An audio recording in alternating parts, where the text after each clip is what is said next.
On November 24th, 2002, The Simpsons aired the episode Large Marge, in which, after a medical mix-up, Marge Simpson gets breast implants, much to the delight of her community.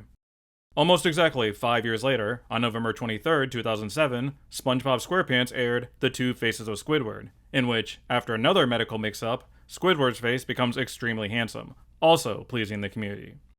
Both feature protagonists who are very much not used to this attention and discover the downsides of external beauty.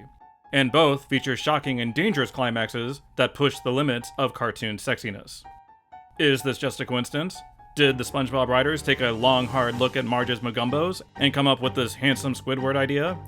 Did SpongeBob do its own thing, or should we declare The Simpsons did it first? Okay, first things first. We gotta address the elephant in the room. No, not that one. Yes, there is a Simpsons episode in which we get handsome Moe after plastic surgery. In fact, it was the original suggestion.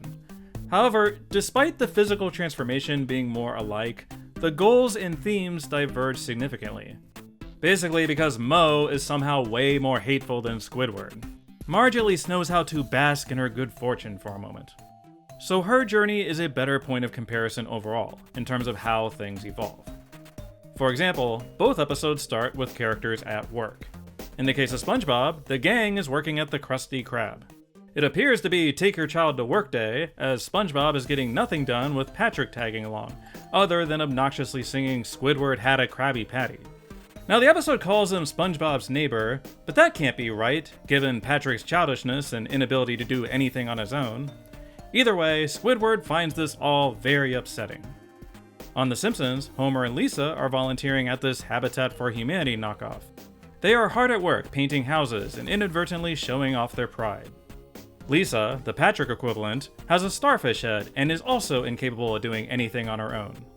When Homer removes his wedding ring, this attracts the eyes of Cookie Kwan and Lindsay Nagel, who begin making their move. Marge stops by, observes this flirtation, and, much like Squidward, is extremely upset with her significant other. However, the two characters deal with their frustrations in different ways. Marge becomes deeply insecure, asking Homer if he still finds her attractive, and then asks Manjula for advice. Whereas Squidward, he just yells at them to get their shit together. It doesn't work. The joke here is that SpongeBob and Patrick are very annoying. So he goes to yell at them again and gets the door slammed in his face, injuring him and causing a trip to the hospital. This is definitely the biggest difference between these two stories today, how the protagonists initially get surgery. Squidward's is a total accident, whereas Marge goes to the clinic voluntarily. She's requesting liposuction to actively solve a problem. Coincidentally though, this clinic operates its tickets like a fast food joint, like the Krusty Krab. Essentially, the Act 1 conflicts are like the two interpretations of Ralph's "That's Where I'm a Viking." SpongeBob literally slams a door in Squidward's face, whereas Homer metaphorically slams a door in Marge's face when asking for reassurance. Oh boy, sleep! Also, Marge goes under the knife without Homer's knowledge, whereas in SpongeBob, there's an extra sequence where he goes to visit Squidward for 2 weeks. I think it's really an excuse for him to visit Mabel, who suffers from amnesia and has a suspiciously familiar hairstyle. He's there when Incidental Fish number 116 removes the bandages, who remains nameless throughout the series because I guess SpongeBob doesn't bother to learn anyone's names. He repeatedly interrupts him during the bandage removal process for various trifles. The joke here is that SpongeBob is very annoying. Anyway, by total accident, Squidward is now inexplicably handsome, causing others to faint and melt away. SpongeBob is a huge fan of this new look, declaring him a hunk.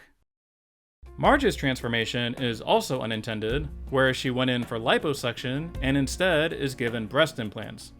Unlike the other show, which plays it like a medical miracle, we know this was a Dr. Nick-esque oopsie by the surgeon.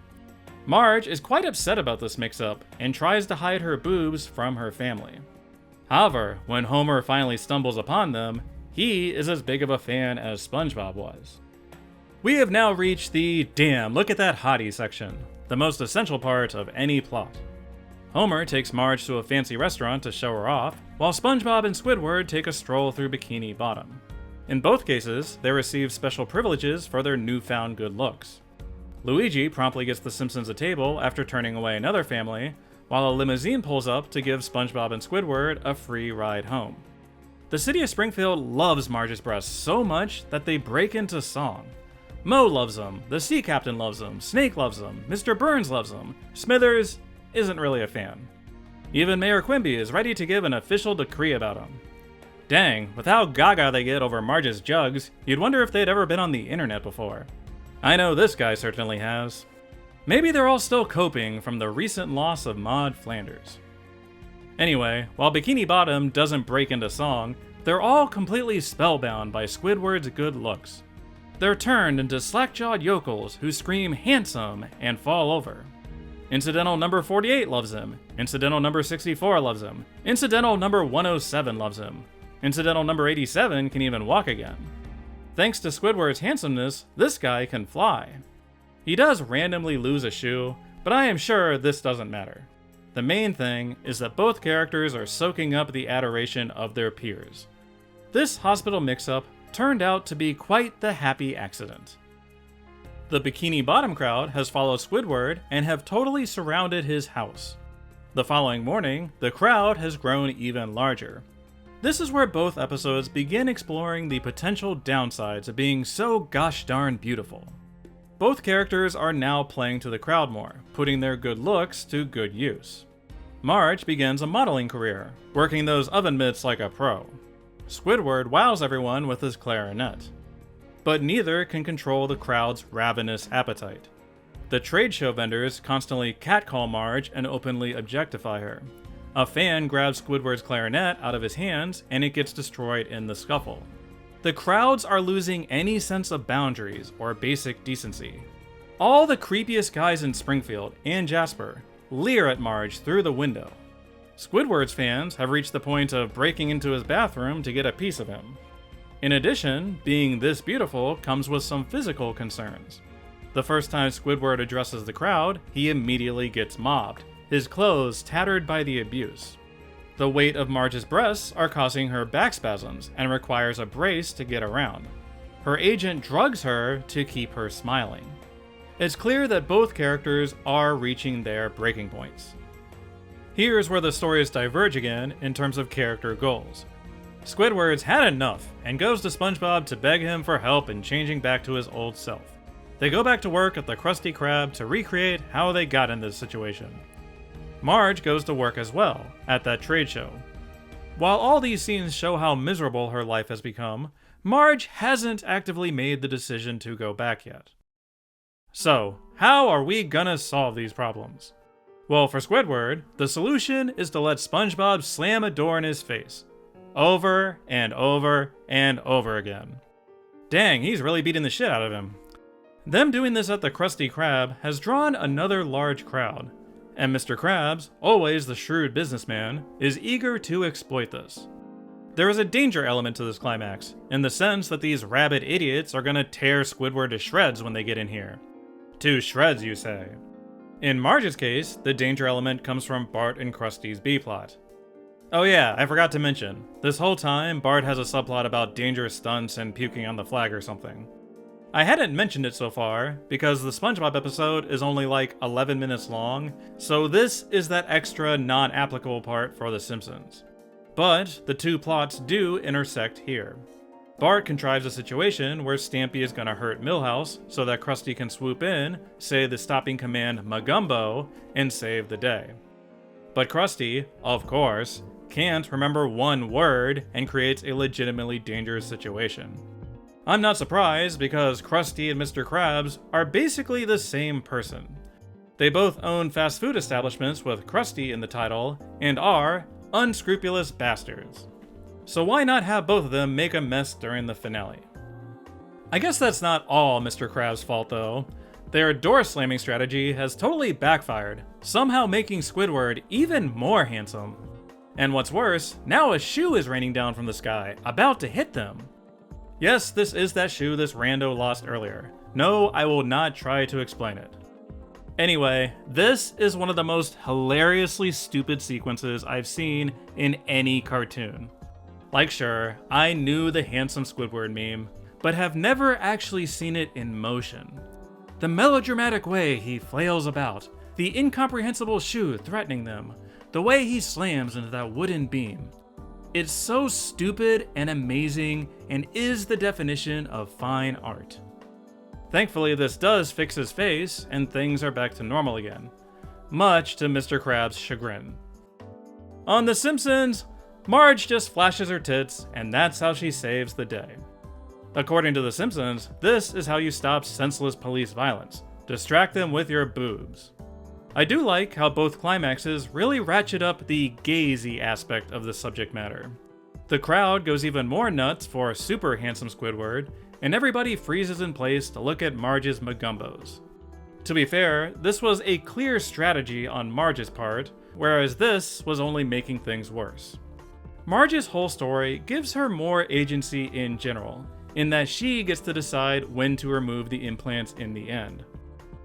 Looking at both stories side by side, this is the main difference in approach. The SpongeBob episode is played more like one of those old-timey head injury plots, where the character gets hit on the head in Act 1, their personality changes in some way, and they get hit in Act 3 to change back. But in the SpongeBob version, with sexy results. The Simpsons takes a more relationship-driven approach at the beginning, and evolves into a Marge gets a job plot with some social commentary, with sexy results. That said, the main thrust of the stories are fairly similar, especially given that they're both happy accidents. They do provide a comedic look at how society reacts to remarkably attractive individuals. They both show how easy it is to bask in this newfound attention. They could have played them as Marge and Squidward both becoming vain and full of themselves, but instead they spin it into commentary about how it feels to be objectified, how crowds' sense of boundaries vanish and feel entitled to a piece of them. The Simpsons version feels much more realistic and nuanced, whereas SpongeBob takes the exaggerated approach, turning their hundreds of unnamed incidentals into handsome muttering zombies. But these stories are fundamentally about the same thing at the end of the day.